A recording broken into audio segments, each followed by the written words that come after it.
The Washington apple is as much of the state's heritage as aerospace, computers, and coffee, maybe even more so.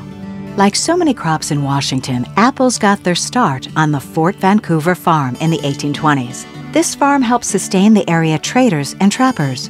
By the late 1830s, the fort was growing grains, forage crops, and fruits and vegetables. As more people moved to the state, fruit trees provided the new settlers with more diverse food choices. By the 1850s and 60s, apple orchards were growing throughout western and southeastern Washington. Most people grew them for their own use or for local sales. Then, in the 1880s and 90s, the railroads hit the area. They made markets thousands of miles away on the East Coast much more accessible for trade from the Pacific Northwest. At the same time, large-scale irrigation projects in the Yakima and Wenatchee valleys were underway. This expansion led to more competition among growers. High-quality standards became necessary to provide the best fruit for the marketplace, and growers began forming partnerships or cooperatives to market their fruit. Growers learned how to prune, fertilize, and manage pest pressures in their orchards.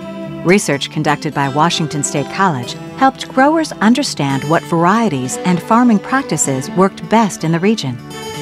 Cooperatives marketed their apples under branded names that people could remember. Brands like Apple Kids, Good Pickins, Dainty Maid, and Chief Joseph set each co-op apart. Growers planted apple varieties that not only tasted better, but also stored better.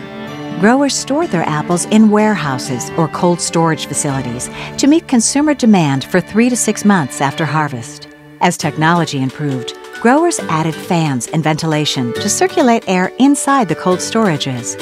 Some also used ice to keep the facilities and apples cool until they could be shipped to a market. These same basic ideas are used today. At the same time, businesses began processing the apples that were not sold in the fresh market into ciders, applesauce, and other products. By the 1910s, Wenatchee and Yakima valleys emerged as the major growing regions in the state, and both the Great Northern and Northern Pacific Railroads were extremely interested in marketing these two crops to buyers on the East Coast. In the 1920s, Washington surpassed New York as the leading apple-producing state in the nation. Refrigerated rail cars and steamships made it possible to ship apples overseas and across the nation with less spoilage during transport. After the Great Depression, growers realized the importance of a consistent statewide marketing entity. The Washington State Apple Commission was formed in 1937 by the state legislature to promote education, advertising, and market development on behalf of all growers within the state. The commission is funded in part by growers and works to market Washington apples to the public in export markets. During World War II, there was a shortage in rail cars, which made the apple industry turn to refrigerated trucks for transport. This change stuck, and by 1980, trucks moved 90% of the apple crop. Today, Washington's pristine land and water still produce the highest quality apples in the world. Growers are using new technologies to ensure the highest standards in food and worker safety in orchards throughout the state.